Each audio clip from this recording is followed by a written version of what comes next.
Christopher Evans' grotesque art offers a unique perspective on economic violence. Chat with artists Catherine Murphy and Harry Roseman.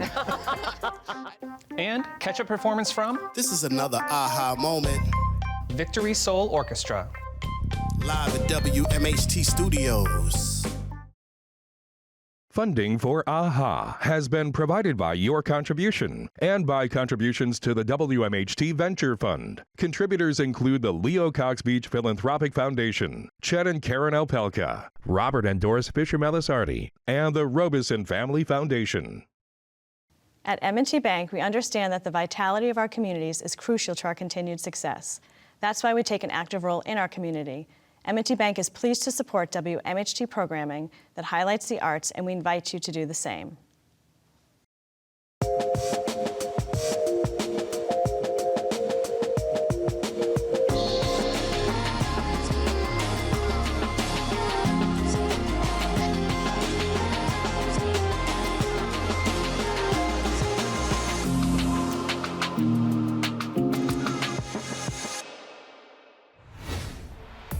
Hi, I'm Matt Rogowitz, and this is AHA, a house for arts, a place for all things creative.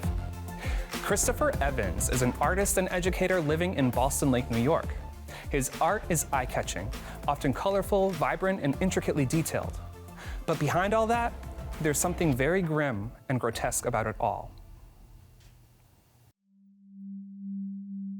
I am a two-dimensional artist, and I work with paint and any drawing implement I can find.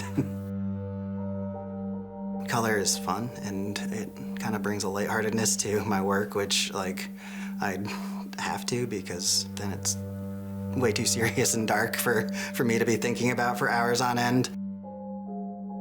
I make art primarily dealing with the critique of capitalist social structure, and I try to do that by showing how human beings are commodified as flesh and meat and not valued as humans.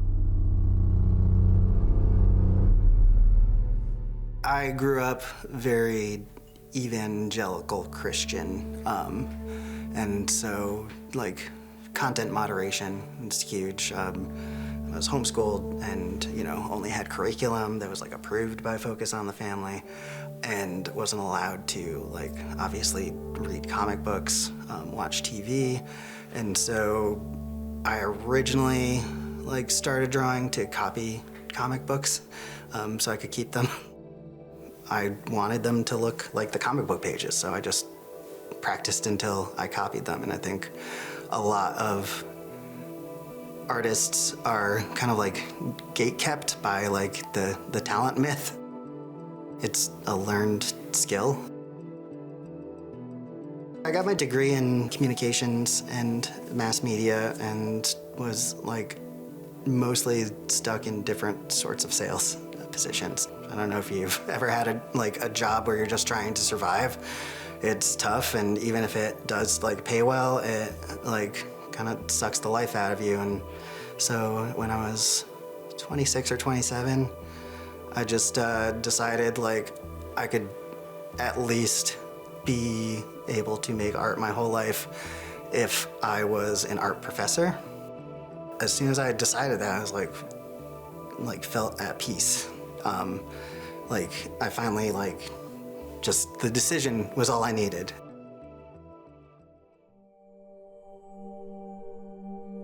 If you see, I call them my sad boy paintings, there's a recurring growth on my shoulder that's digging its fingernails in me.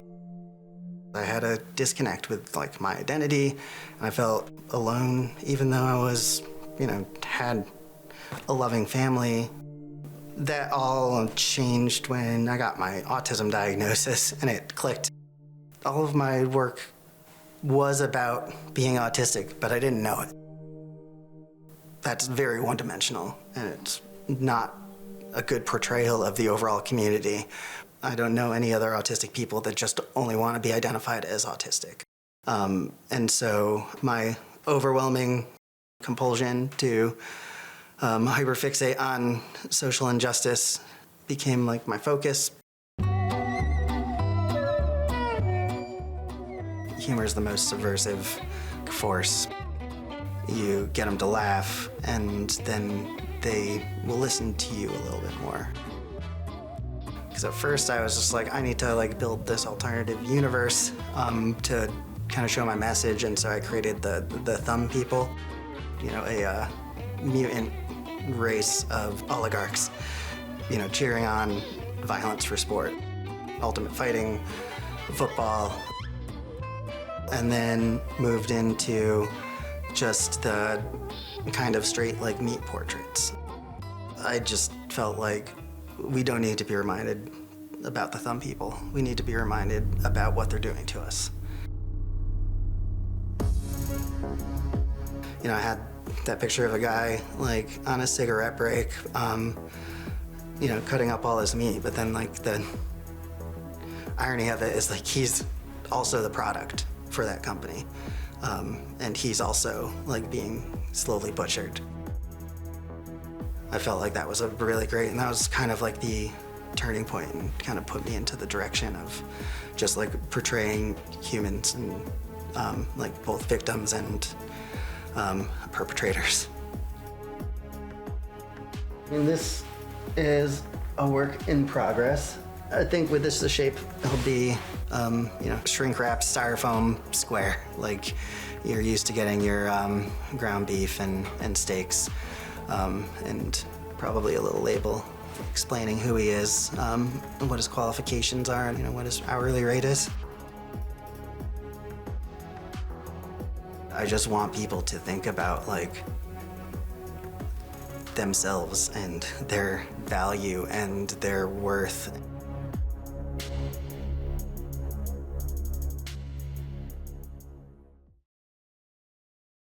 Kathy and Harry is a documentary film about artists Catherine Murphy and Harry Roseman, whose work is in collections from the Metropolitan Museum of Art to the Metropolitan Transit Authority. Kathy and Harry documents how their lives revolve around work, food, friends, and each other. WMHT will soon be airing the film in March, but first, we are happy to welcome artists Catherine Murphy and Harry Roseman to our studio. Hi, Kathy and Harry. Welcome to House for Arts. Hi. Hi.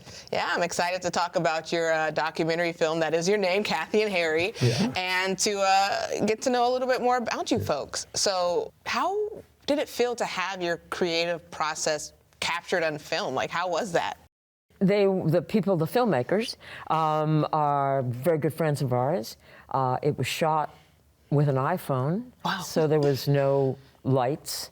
And the hard part was remembering that they were filming more than being nervous about being filmed, because they're been close friends for a long time, and so we often have conversations about art. The husband is Daniel Wolf, and he's a poet, and his wife Marta Renzi is a choreographer, and now she's a filmmaker. So we've been talking for 40 years. So really, it was the surprise was actually seeing it filmed. It was like, oh, they were filming. Like, oh, they're there.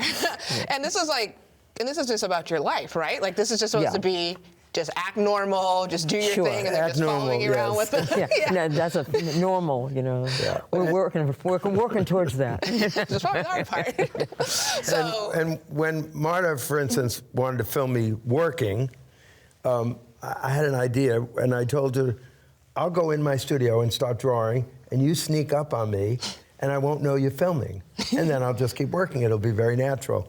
And that worked until she was like this close to my face. I went, whoa. You got scared a little bit. It's like, it's not a horror film, so it's supposed to be a nice documentary. Yeah. But, you know, the outcome of the documentary is absolutely beautiful. So I wanted to talk about your different styles. You both have different styles of art. And I want to ask, how does this influence, you know, each of you? Well, in some ways, it frees us because we're very, very much, we influence one another a great deal, and we're free to let that happen because nobody's invading anybody else's territory. So it's pretty natural, and really, we share more than is instantly recognizable. I mean, we share so many interests that sometimes we're amazed that we have crossed each other. I mean, I don't mean in a bad way, that we're both thinking about the same thing at the same time, because we live a life together and we were educated together, and so we share many things in common, but not so much that either of us are hamstringed by somebody else's ideas. Territory. Right. Right? It makes us very unterritorial. Right. And early on, I made sculpture, and Kathy made paintings, and now my work has evolved into various ways. But so it was always so great to feed each other and not have to be competitive because of that. You know, it might have been more difficult if we were both painters or both sculptors. Right. Then we might have been less open, and it made us be very open, which is great. Yeah. Yeah, it's beautiful. Really just having like an art partner, you know? Oh, for, like, your yeah. whole Oh, life. absolutely. Yeah. And you know, one of the difficulties is, for the most part, art takes place in a place where there are many other artists, but we decided to move to the country. And I think that, and subsequently we made lots of wonderful friends who also were artists, but it's different than living in a community that's tight-knit. And so we had each other, and we are each other's best critics. Because And probably harshest critics. and Yeah, and they'll say harshest very critics. honest, right? Yeah, very honest. Well, you critics, have to. yeah, That's yeah. that. I think that's essential. Yeah, absolutely. Essential, and we had each other to do that with, and so we could live We could on our move as chicken like a- farms. So you know, so, Yeah, exactly. And you Yeah. guys have been married about 50 Something. years. 50, and I, wait, 54, 5 or 68. 6? 68. We got married in 68. So that- oh, wow, okay. Yeah. So with that, what are the rituals and habits that keep you both creatively engaged? Because, you know, that's a long time to be, you know, married with another creative or another artist. So what keeps you guys, you know, still creative, still going? That's a question I don't know if we can answer. Yeah, that's a very difficult question. Yeah. You know, I'm always behind. My mind is way ahead of what I can produce. So I'm always feeling pressured or like I have to catch up. So it's just like breathing in a way. You know, you get up in the morning, you do your work. Right. And then you never get enough done, and then the next morning happens. And so it's not like that's like not an effort. It isn't. You know. Just natural. The effort is not to get discouraged when it's going slowly, and it often goes slowly. I mean, you know, with your best intentions and your most optimism that you can muster, lots of times you go into the studio and nothing happens. I mean, you work, but you've gone backwards rather than forwards, but that's just happens. That's just the part of the process. Yeah, so it just seems like the ritual is just consistency, getting it up, do it, and just getting up and just doing it again, and just, you know, just keep going. And I would say it takes discipline, but it's so natural, discipline doesn't seem like the right word. Right. I mean, people will say, oh, you're so disciplined, but it's just what we do, so it doesn't seem like you have to self-consciously think of it as discipline. What I always say about being an artist is, you're an artist if you have to be an artist. I don't mean to be take anybody out of this game, but if you don't have to do it, eventually you won't do it, because there's so many things in life and so many distractions, and pretty much, I don't know if this is true in our case, but pretty much nobody else cares if you're an artist but you. And if you are able to get off the track, you'll get off the track. You know, but I you know, my well-being depends on me making work. If I'm not making work, I'm not happy. If I'm not content is the wrong word. Am I ever content? That's another question. But, you know, if I'm not making work, I don't feel right. I don't feel like a human. Yeah. This is what it takes Feed your for soul. me to be here, is to make work. And you know, we're getting very old and we're still making work all the time. So it doesn't. Which is a gift. Which is a true You know, gift. even though it's not self-conscious, gift. it does feel like a gift on some level. Yeah. So I know the film highlights food, conversations, community. How do those subjects, I guess, influence each of your work? Well, It's a life. it's a life, exactly. You know, you eat and you see friends and, and we have some friends who aren't artists, and we have a lot of friends who are artists. We do. So this, like we're talking with Tu and with Daniel and Marta, in the film, a lot of our life is talking to friends about their work, our work. Right. And so it's often hard to know where specific influences come from, but it's all kind of permeating your thinking and your life. So it's all of a piece, kind of, I would say. Yeah. And there's the community that we have up here, but both of us have been showing in New York since the 60s. It's a larger world. There's a small world, and there's a much larger world. And there's, you know, like one of the things I think artists are responsible for is to be part of a conversation. And there's a conversation of art that is actually almost available to so many people now through the internet, but also, you know, there's that great big New York City down there. So there's that. There are those people too. Yeah. So. And we both taught, so Right. it's nice that we have artist friends of various generations. Yes. So we don't only know a That's bunch of right. other old people. Yes, that's true. So, That's true. And the other artists we know, you know, if you go in stages down generations, have some related concerns to what we have and some different concerns. Right. So that keeps you thinking in a certain way, Yeah. in a worldly way. And we make a great effort to see the people that we, lots of shows in New York, but particularly our friends' shows in New York, so that we don't miss them and keep up with them. Yeah, exactly. Got to support your Exactly, friends. You know? exactly. So, last question is, what do you want viewers to get out of this documentary? Oh, another hard question. Right? Throwing my fingers at you. Oh, you have too many hard questions. I don't know. I want them not to hate me. I know, as an artist, you're like, are you judging me? No, you just don't. You know, I know I want that. I guess, you know, pushed to have to answer that, I would say I would like them to know that we're serious about what we do and that it's an integral part of our lives and that it's almost inseparable from who we are and what we do and how we live. And then the work itself is out in the world anyway, so people get things out of that. Yeah. But speaking of the documentary, that's, I guess, my answer. And I would be, I mean, one of the things, you know, I've never even thought this before, but one of the things it would be lovely if people whose children are thinking about going into art, if the parents who are scared to death that they're going to have no life and they're going to be destitute and miserable, not necessarily. No, yeah, it's true. Not necessarily, you know. I mean, maybe, but not But it's necessarily. not as popular as it used to be. You can make a very nice living, you know, as an artist these If you're days. lucky. And it's, you know, it's very unreliable, but, you know, there are ways to make it better.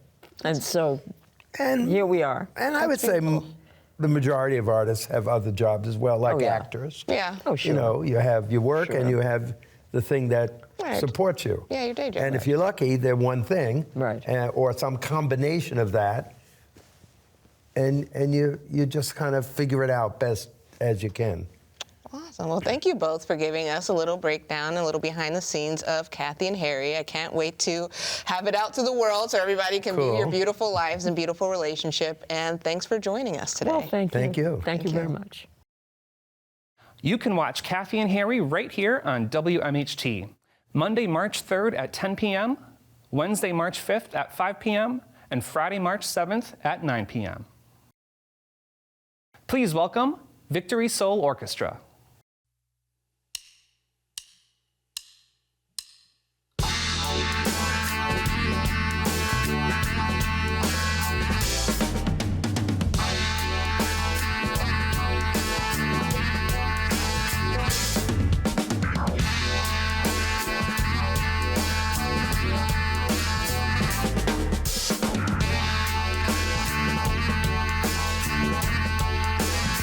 So I gotta get up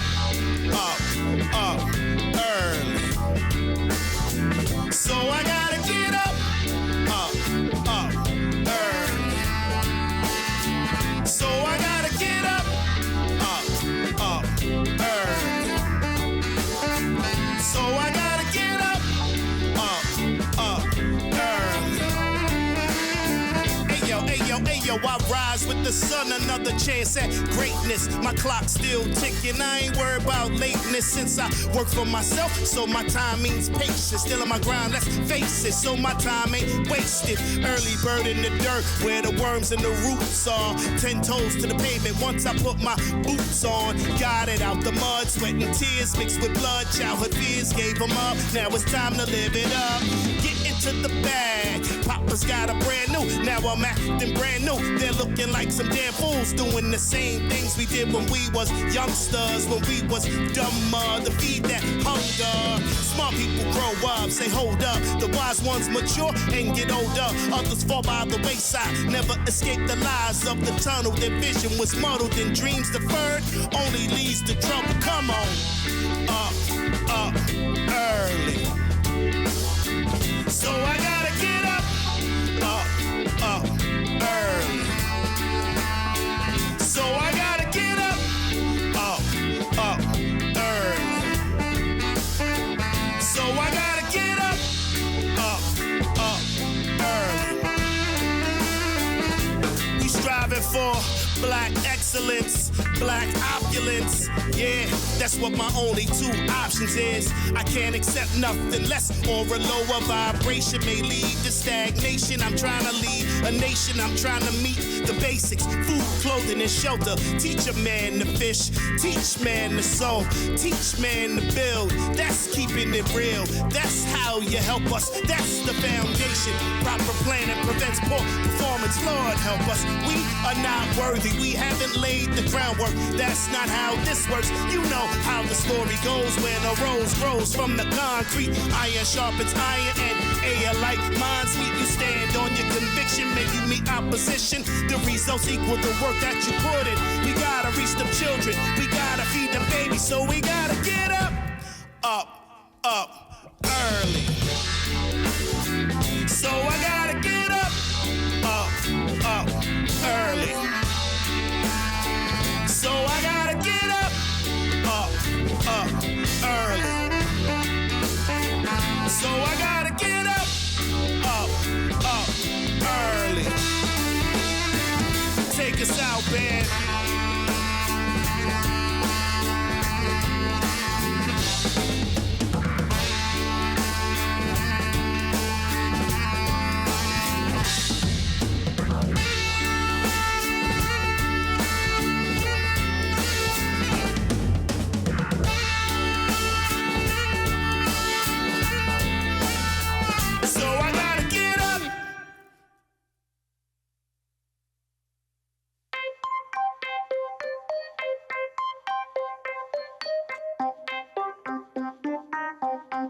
This is another aha moment. Live at WMHT Studios. I am that unidentified fly object. You see the drip, you hear that splat. You're on my I'll talk my ish. Your talk is trash. I'm about that cash. I probably never see a Billy, but I'm still a goat. Just call me Curry. I shoot my shot from far out. She be like, whoa now. I be like, calm down. Hop up in this spaceship. We're headed to the stars now. I drive a Mars Rover. You think your car better? You better start over. Panoramic roof so we can see the constellations. My run is far from over. I'm just getting started. You a dearly departed. Ultramagnetic on an ego trip. You should eat it, prick. This a mic jack. You should eat it, kid. Ow! Lift off, moonwalking all over the stars. That's my two-step. Cops wanna pull your homie over, asking where them tools kept. They treat me like an alien, put me in a space jam. You can get these baseballs, homie, I'm special. I must be the alarm that you slept through. Ultra-terrestrial. Ultra-terrestrial. Ultra-terrestrial. Ultra-terrestrial. Ultra-terrestrial. Ultra-terrestrial.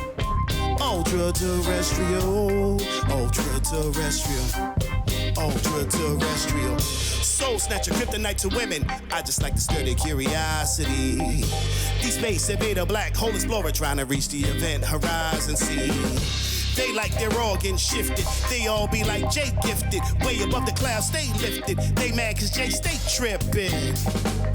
Check it. They marvel at me, carrying heavy metal. Call me the Iron Man, aiming at xenophobes, intergalaxian. Where is he coming from? Another dimension. Damn. Part of my friends, but I'm a god in the flesh with a god complex. Too complex in my final form. Still nice with these hammers. Call me Mighty Thor.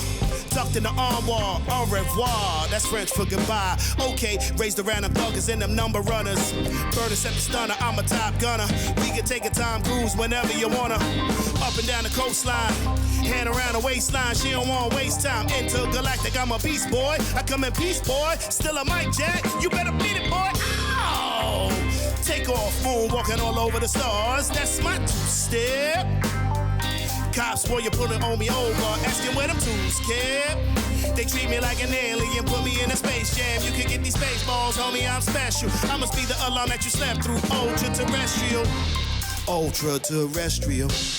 Ultra-terrestrial. Ultra-terrestrial. Ultra-terrestrial. Ultra-terrestrial. Ultra-terrestrial. Ultra-terrestrial. Ultra-terrestrial.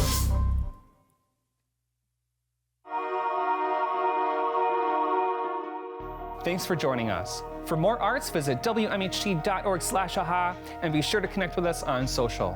I'm Matt Rogowitz. Thanks for watching.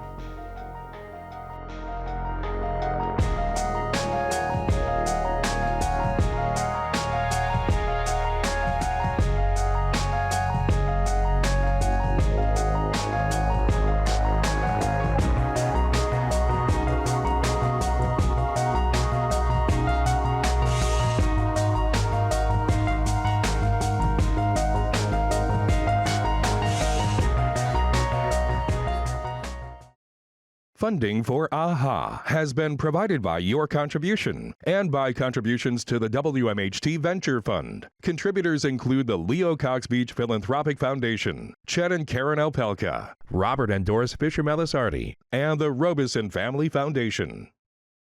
At M&T Bank, we understand that the vitality of our communities is crucial to our continued success. That's why we take an active role in our community. M&T Bank is pleased to support WMHT programming that highlights the arts, and we invite you to do the same.